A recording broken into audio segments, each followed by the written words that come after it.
Angoni OPDO lanon raga hogganota parti kongresi federalisti Oromoo galme obbo Gormeessa Ayyaana jala jiraniif guyyaa raani dhiheessina ja'an guyyaa biraatti akka isaaniif dabarfamu xalayaa barreessaniin gaafatan. Waadaan angoni OPDO seenanii jiiguuf ijibbaata godhan kun Oromoota hedduu kan dallansiisee fi dhimmi hatattamaa obboleeyyan isaanii kan mana hidhaatti argamanirraa isaan heewastu kan isaan ajaa'ibsiifte ta'uu himan.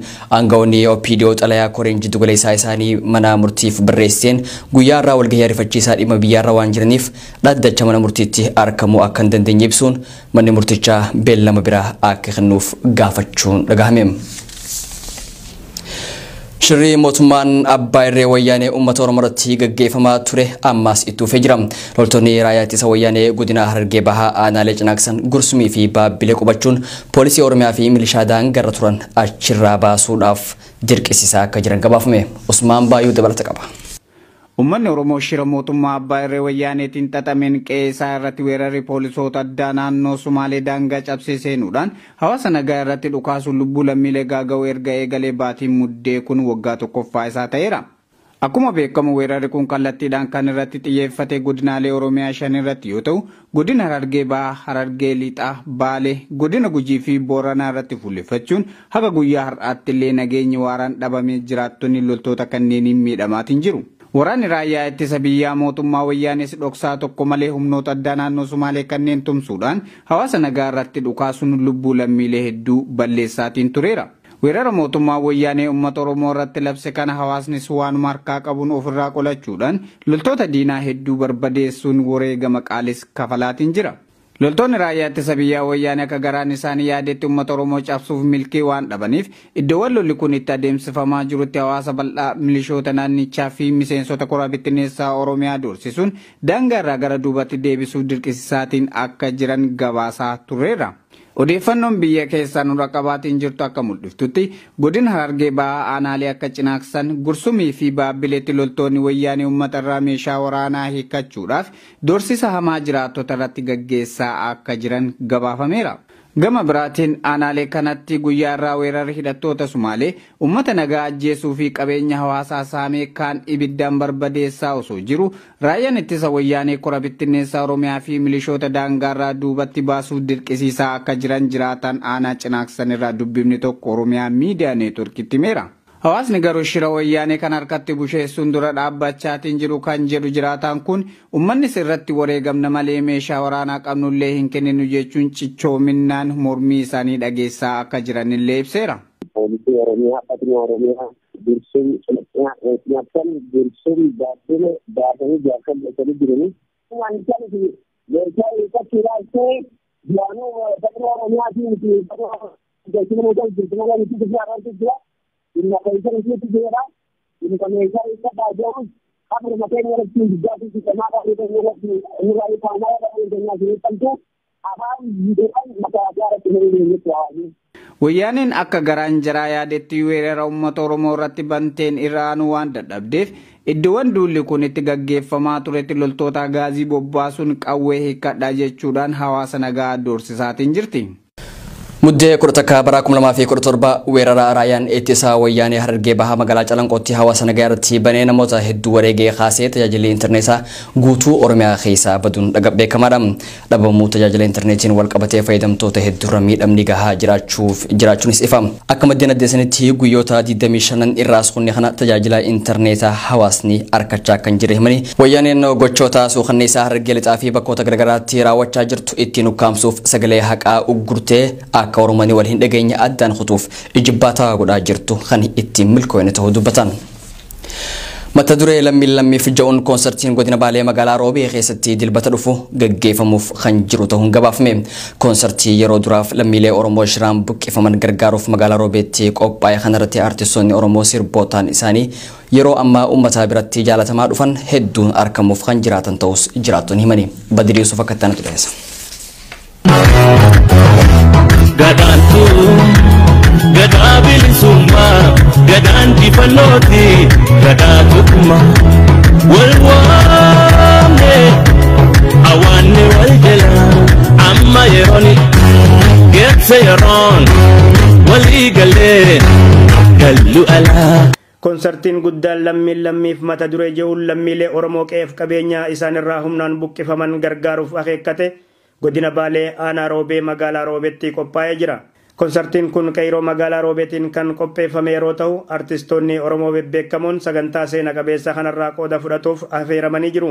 Artistoonni Oromoo sirboonni isaanii yeroo ammaa uummata keessatti akkaan jaalatamaa dhufe kanneen akka Dassaalenyi beekamaa, Habiibaa Kamaal, Faayoo Mootii fi Galaanaa Gaaromsaa konsartii dilbata dhufu magaalaa Roobee istaadiyoomii magaalaa Roobeetti qophaa'e irratti hirmaatuuf fuula isaanii gara Roobeetti deeffatanii jiru.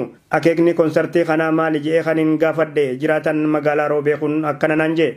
Konsartiin kun lammi birmataa waan ta'eef sanirratti hirmaachuuf nu konsarticha kaayoon keenya sirba dhaga'uu odoo hin ta'in lammi keenya kan rakkate kan buqqa'e kanaaf mala guuru waan ta'eef kaayoon isaatu kaayoo gahaa waan ta'eef kaayoo kanarratti hirmaachuuf qophaa'anii tuman uummanni konsartii seera magaalaa kanaatiin wal qabatee fi akkasumatti immoo uummanni sitti hirmaachuuf tikeeta guutummaan guutuutti akka magaalaa fi naannoo magaalaa Roobee jiru hundarratti facaafamee tikeetichi gurguramaa jira. Uummanni sammuu itti hirmaachuuf qopheessinaa irra jira. Waa'ee konsartii kanarratti lammi birmata jira konsartichi. Uummanni ammoo gammachuudhaan qophii cimaadhaan eegaa jira konsarticha. Akkasuma immoo tishertii fiigichaaf qophaa'e irra bitachuuf uummanni qophii isaa umurii garaagaraatiin wal jajjabeessaa waan kanarratti jabaachuu qabna jedheetiin qophaa'ee eegaa jira. Galmaaniti magaalaa Roobee istiidiyoomii bal'aa qabdii, istiidiyoomii guddaa qabdii, istiidiyoomii sanitti qophaa'aa konsartichi. Bakki uummata naannoo kanaatti gahaadha jedhamee yaadama konsarticha. Dabaluunis tiishartiin fiigichaa lammiif jiru magaalaa Roobee keessatti gaggeeffamuuf jiruuf qophaa'aa akka jiru hubachiisuun uummanni lammiilee keenya shiraan buqqifaman deebisee dhaabuuf kan dur caalaa marxifatee akka ka'e namni maqaan isaa akka dhaamuun feene kun Oromiyaa miidiyaa neetwoorkitti himee jira. Uummanni Oromoo aanaa Roobee fi Qeeroon magaalaa Roobee konsartiin kun akeeka isaa akka rukutuu fi nagaan akka gaggeeffamuuf jecha murnoota hawaasaa hundaa fi qaamota nageenyaa waliin hojjetaa akka jiran gabaafamee jira. Uummanni Oromoo godinoota garaagararraa lammiilee Oromoo naannoo 5 keessaa shiraan buqqifaman deebisee dhaabuuf ammayyuu gargaarsa karaa adda addaatiin godhuu itti fufee jira.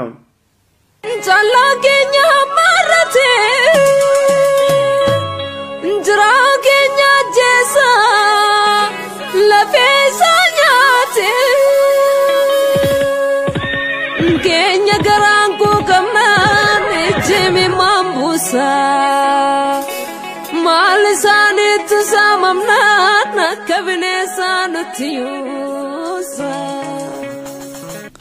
Deeggarsa lammiilee Oromoo naannoo Somaaliirraa buqqifaman qubsiisuun jireenya dhuunfaa fi hawaasummaatti akka makaman godhuuf hojiin deeggarsa walitti qabu itti fufee jira. Gareen atileetiksii Oromiyaa fiigicha guddicha lammii toof nin fiiga mata duree jedhuun kan qopheessee ture hoggaa ta'u sagantaan sun yeroo hin beekamneef kan dheeratee fi yeroo ammaa sadarkaa godinootaa fi magaalotatti sagantaan fiigichaa galii lammiilee buqqa'aniif funaanuu irratti xiyyeeffate qophaa'ee jira. Sagantaan fiigichaa kunis godinootaa fi magaalota irratti amajjii 6 bara 2017 akka lakkoofsa Itoophiyaatti kan gaggeeffamu hoggaa ta'u tiishartii lammii toof nan fiiga kan galii isaarraa argamu lammiilee buqqa'aniif oolu yeroo ammaa maxxanfamee gurguramaa akka jirus beekame. Tiishartoonni kunniin baankii hojii gamtaa Oromiyaa, baankii intarnaashinaali Awaashii fi Oromiyaa intarnaashinaal baankitti dameelee Finfinnee fi magaalota naannoo Finfinnee jiran irraa guyyaa boruurraa eegalee akka raabfamus ibsame. Tiishartiin kun sadarkaa godinaalee fi magaalatti waajjira dhimma dargaggoo fi ispoortii naannoo sadarkaan jiru irratti akka gurguramuu fi qaamoleen hawaasaa hundinuu tiishartii kaayyoo eebbifamaa kanaaf qophaa'e bitachuun lammiilee Oromoo qorraa fi aduudhaan kaampii keessatti dararamaa jiran qubsiisuu keessatti gahee eeggamu akka baanis dhaamame. Fiigichi guddichi lammiif jedhu magaalaa Finfinnee keessattis guyyaan itti gaggeeffamu dhiheenyatti kan adda bahu ta'uun ibsame jechuun Absalaam Hassan gabaase. Gama oduu biyyaalaatiin baqattoonni Oromoo biyya Yaman jiraatan yeroo ammaa kan duraanii caalaa haala adda isaa keessa jiraachuu dubbatan. Bulchaan biyya Yaman duraanii Ali Abdallaa Saalah erga du'ee as Yamanitti haalli baqattoonni Oromoo keessa jiran daran ulfaataa ta'uun himame. Ammas Absalaam Hassan akka nutti dhiyeessa. Baqattootni Oromoo sababa garaagaraa roorroon itti hammaatee biyyaa baqatan bakka gaanittis rakkoo ulfaataa keessummeessaa akka jiran dhaga'ame. Biyya Yaman keessatti rakkoo gurguddootu baqattoota irra dhaqqabaa jira. Rakkoo baqattoota Yaman irra dhaqqabu kana irra deddeebinee gabaasaa turres falli hin argamne. Keessumattuu erga mootummaan duraanii Alii Abdallaa Saalaa kufeerraa eegalee abbaan keessan du'e nurraa deemaa isattu sin qubsise jechuun guyyarraa gara guyyaatti nutti dhaadachaa qoosaa jiru jechuun baqataan Oromoo tokko Oromiyaa miidiyaa neetworkitti himeera. Guyyaa kaleessaas baqataa Oromoo kophee qulqulleessee jiraatu badii tokko malee sababa itti barbaaduun rasaasaan akka rukutanii fi yeroo ammaatti hospitaala keessatti yaala irra akka jiru dubbata namni kun. Akka baqataan dhalataa Oromoo ta'e biyya Yaman jiraatu kun jedhutti ijoollee Oromoo lamaa fi lammii Yamanii tokko daandiirra yeroo hunda kophee waliin kan qulqulleessanii fi hodhanii jiraatan ta'uu eeruun guyyaa kaleessaa ganama garuu dargaggeessi lammii Yaman iddoo hojiitti hin argamne ture. Dargaggootni Yamanii biroo immoo ijoollee Oromoo tanniiniin dargaggeessa Yaman kan kophee isin waliin qulqulleessu ni ajjeeftanii jechuun gaafataa akka turanii fi turtii isaa lamaa booda dargaggoota lamaan keessaa Jaafar Muhammad kan jedhamu shugguxiidhaan rukutamee hospitaala seeneera jedha. Ganama kana yeroo dura isaanii tattaa'ee kophee hodhaa jiruttiin dhufe Yamaniidhaa wajjin Yamaniin isaanitti hanjamaa jirti, isaanitti qoosaa jirti. Nama Yamanii tokkotu bakka isaanii kophee waliin hodhaa ture. Eessa deemee eessa kuchiiftanii ni ajjeeftanii isaanii jechuun jiruun gurra kiyyaan dhagee jechuu isaan biraa kutee xiqqoo taa'ee yeroon deebi'u akkasitti dhawame beekaatii miti jedhanii rakkoo akkanaa keessa jirra. Dargaggoo rasaasaan rukutame kanas fuunee mana yaalaa erga geessineen booda iddoo rasaasaan dhaame hodhuun akka baay'oo nu ajajan kadhannee guyyaa 5 hospitaala akka ciisu taasisneerra jedhu namni nuti dubbifne kun. Rasaasaan mataa irraa kan rukutame dargaggoon Jaafar yeroo ammaa mana yaalaatti sireen ciisichaa guyyaa 5 kennamee fi tajaajila wal'aansaa argataa jiraatus haalli inni keessa jiru yaaddessaadha jedhu hiriyyoonni. Erga wal waraansi biyyattii burkuteessan gareelee garaagaraa jidduutti eegalee as biyyattiin tasgabbii dhabuun raafama hamaa keessa kan jirtu yeroo ta'u kana keessatti immoo baqattootni adda durummaan miidhaaf saaxilamanii jiru. Biyya Afgaanistaan magaalaa Kaabul keessatti dhohiinsa bombii dhaqqabeen lubbuun namaa 40 dabruu fi kanneen biraa 30 ol madaa'uun dhagahame. Haleellaan tun jiddugala aadaa fi amantii garee Shi'aa keessatti uummata walitti qabame irratti akka raawwatamte himan. Badri Yusuf dabalata qaba. Magaalaa muummee Afgaanistaan Kaabul keessatti haleellaan bombii dhaqqabee lubbuu namaa 40 galaafatee kanneen biroo 30 caalaa madeesse. Afgaan keessatti haleellaan bifa kana garee Shi'aa irratti qiyyaafate yeroo hedduu lubbuu lammiilee biyyattii galaafataa ture. Arras haleellaa bombii jidduu gala aadaa fi amantii Shi'aa irratti qiyyaafatee gaggeeffameen lubbuun lammiilee biyyattii 40 galaafatamee kanneen biroo 30 madaanii jiru. Balaa dhaqqabe kanaan namoonni ajjeefaman lakkoofsi isaanii dabaluu akkan ollellee aangawoonni biyyattii beeksisanii jiru. Aangawoonni humnoota nageenyaa Afgaanistaan haleellaa bombii saniin boodas haleellaan biraa lama dhaqqabuu ibsuudhaan ji'oota dabran kana keessa gareen IS tarkaanfii haleellaa wal fakkaatu garee Shi'aa irratti qiyyaafate gaggeessaa akka turan beekamaadha. Gareen Taalibaan ibsa barreeffamaa baaseen gara kiyyaan tarkaanfii kana keessaa harkaan qabu jechuun gaafatama jalaa fageessee jira. Marsaa hawaasa irratti reeffa fi madoon namoota balaa kanaan miidhamanii facaafamaa jiru. Itti aanaan dubbi himaa ministeerii dhimma biyya keessaa Afgaanistaan Nasraat Rahimii akka janitti haleellaan sun sirna yaadannoo ganna 38ffaa tokkummaan Soofiyeet Afgaanitti qabatterra osoo jiramuutii jedhan. Tolee daawwattoota Oromiyaa miidiyaa neetwork oduu naraaf qaban.